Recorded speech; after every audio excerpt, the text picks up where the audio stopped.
Anda perasan tak? Setiap hari kita nampak banyak sangat logo di sekitar kita. Syarikat-syarikat bersaing sengit untuk memastikan anda nampak dan ingat logo mereka. Mereka akan mencipta elemen visual yang selari dengan ingatan anda kepada produk mereka. Logo merupakan visual grafik atau lambang yang digunakan untuk tujuan pengenalan identiti, terutamanya dalam penjenamaan produk dan perniagaan. Tak semua logo yang anda nampak ada kena-mengena dengan perniagaannya. Tetapi percayalah, setiap rekaan logo yang dihasilkan pastinya mempunyai maksud tertentu, lebih-lebih lagi melibatkan syarikat atau organisasi besar. Ya, rekaan logo bukan boleh main suka-suka buat saja tau. Ada yang sekali pandang memang tak perasan ada maksud tersembunyi. Kena ada orang bagi tahu, baru kita nampak dan tahu cerita di sebalik logo yang unik itu. Jom kami kongsikan kepada anda maksud tersembunyi di sebalik 5 logo jenama popular ini.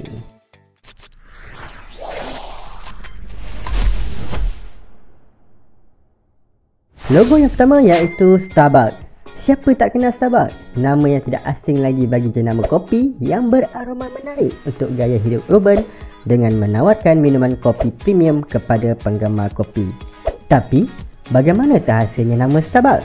Pada awalnya, pengasas mereka nak guna nama Cargo House, tetapi setelah dinasihatkan oleh pakar jenama dan pemasaran bahawa sebuah syarikat yang bermula dengan huruf ST bakal memiliki impak yang lebih, jadi mereka terjumpa nama Starbucks, iaitu sebuah nama bandar pelombongan lama. Tetapi, seorang pengasasnya terus teringat akan nama rakan Melville, iaitu watak dalam novel Moby Dick, iaitu Starbucks. Pada asalnya, pengasas-pengasas Starbucks ingin menamakan kedai mereka Peapod, iaitu nama sebuah kapal dalam novel Moby Dick. Namun mereka menukarnya kepada Starbucks kerana berasa ia tidak sesuai dengan slogan Have a Cup of Peapod. Jika diletakkan slogan Have a Cup of Starbucks, ia kelihatan lebih sesuai. Dan jika dilihat pada logo Starbucks pula, pasti ramai yang berfikir ia adalah gambar seorang wanita yang sedang tersenyum dengan berlatar belakangkan warna hijau. Namun, ramai yang tak sedar makna di sebalik logo tersebut dan kenapa logo tersebut dicipta sebegitu rupa. Tapi sebenarnya logo tersebut memamparkan makhluk di lautan yang bernama siren. Kalau anda perhatikan, terdapat 2 ekor di sebelah kiri dan kanan wanita di dalam logo tersebut. Itu adalah seekor ikan duyung yang berekor kembar. Dan mengikut fahaman Yunani, duyung ini mampu menggoda para pelayar dengan nyanyian sehingga dapat memikat pelayar tersebut ke sebuah pulau yang kecil. Jadinya, simbolik pada logo Starbucks ini iaitu seekor puteri duyung yang katanya dapat menarik orang ramai ke kedai Starbucks. Betul ke ni?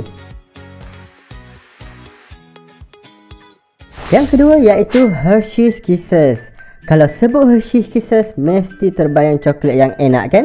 Coklat Hershey's Kisses mula diperkenalkan pada tahun 1907 oleh Milton Hershey. Pengenalan pembungkus mesin pada tahun 1921 telah mempermudahkan proses penghasilan yang menambahkan pita kertas kecil di bahagian atas bungkusan. Ia bertujuan untuk menunjukkan bahawa itu adalah produk Hershey yang asli. Dan logo Hershey's Kisses yang awal biasa sahaja dengan menggunakan font yang simple, tiada yang special sangat pun. Tetapi perlahan-lahan logonya diubah selari dengan kemajuan bisnes mereka. Dalam tahun 2003, logo Hershey's Kisses diupdate sedikit dengan memasukkan imej tersembunyi. Anda nampak tak? Okey, cuba anda putarkan sikit logo ni dan lihat antara huruf K dan I. Sebenarnya ada satu coklat Hershey Kisses tersembunyi di situ, iaitu hasil daripada penggunaan negative space yang menarik. Unik kan? Anda baru tahu? Tahniah kepada pereka logo yang baru ini kerana berjaya memasukkan perincian kecil yang menarik sebagai identiti Hershey Kisses dan menjadikan ramai orang tak tahu sehinggalah hari ini. Logo yang ketiga iaitu Pizza Hut. Sejarah Pizza Hut bermula ketika 2 saudara lelaki Frank dan Dan Carney meminjam USD 600 dari ibu mereka pada tahun 1958 untuk membuka perniagaan pizza di Wichita, Kansas. Kedua saudara ini kemudiannya menyewa sebuah bangunan kecil di pusat bandar Wichita dan membeli peralatan terpakai untuk membuat pizza. Nama Pizza Hut muncul selepas itu disebabkan papan tanda yang mereka guna hanya muat untuk 8 huruf saja. Oleh kerana pesaing yang banyak pada masa itu, Pizza Hut memutuskan untuk menggunakan bumbung yang berwarna merah untuk menampilkan keunikannya. Teknik ini berjaya menambah hati para pelanggan untuk mengenali Pizza Hut. Namun, apabila Pizza Hut mula berkembang, ada cawangan atau restoran yang tidak dapat mengekalkan bumbung merah. Oleh yang demikian, logo Pizza Hut telah diubah dengan menambah lambang bumbung merah dalam rekaannya sebagai pengganti pengenalan identiti mereka yang terkenal itu. Jadi tak perlulah nak buat bumbung merah lagi dah. Dan pada tahun 2014, sekali lagi Pizza Hut menukar logo ke arah yang lebih dekat dengan pizza, tapi masih mengekalkan lambang bumbung merah. Itu bumbung ya. Ingatkan topi.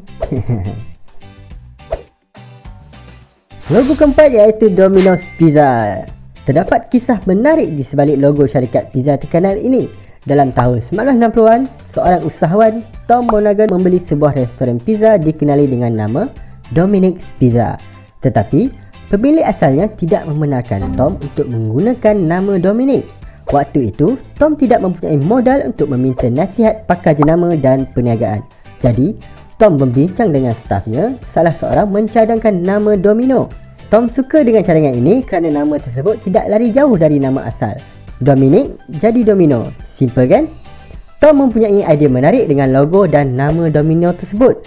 Bentuk segi empat pada papan domino menyerupai kotak pizza. Pernah terfikir mengapa Domino's memilih untuk hanya mempunyai 3 titik pada domino dalam logo mereka? Pada mulanya logo ini menggunakan 3 titik untuk mewakili 3 cawangan domino yang awal. Tom berniat untuk menambahkan 1 titik baru pada logo tersebut setiap kali domino menambahkan cawangan baru. Namun, tanpa diduga, perniagaan Domino's berkembang dengan sangat cepat dan Domino memutuskan untuk menggunakan 3 titik sahaja. Cuba anda bayangkan macam mana rupa logo sekarang ni dengan 14,800 cawangan di seluruh dunia. Nasib baik niat nak tambah titik tu dibatalkan. Kalau tak, penuhlah titik dalam logo Domino.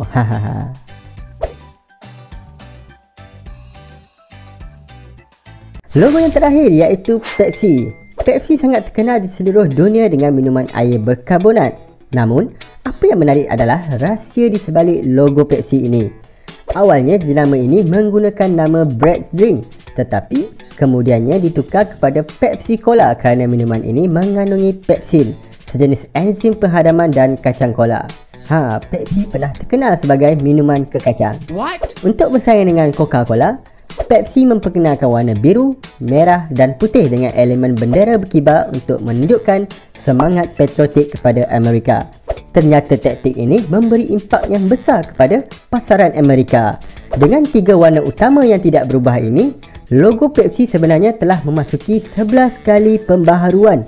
Perubahan ini tidaklah murah tau. Logo terbarunya, Pepsi belanja $1 juta untuk research dan design setiap sudut dalam logo tersebut, termasuk titik persilangan elemen ombak, kiraan senyum Mona Lisa, proportion dan angle yang mengikut golden ratio, sudut perceived future trajectory, sehingga ada diskusi tentang hubungan logo Pepsi ini dengan kelajuan cahaya. Banyak betul diorang berfikir dengan nilai $1 juta tu kan? Memang ternyata banyak kerja yang diperlukan dalam penghasilan logo ini. Tapi, anda rasa berbaloi ke dengan $1 juta tu? Kongsikan pendapat anda di ruangan komen ya. Okey, sekian sahaja video fakta maksud logo yang tersembunyi. Anda suka? Anda mahu lagi? Tekan dahulu butang like dan share serta jangan lupa follow semua platform SifooDotCom supaya anda tidak ketinggalan video fakta, tutorial dan juga perkongsian tips-tips yang menarik dari SifooDotCom. Akhir kata dari SifooDotCom, teruskan berkarya, teruskan berkreatif dan sehingga kita berjumpa lagi di video yang akan datang. Bye-bye.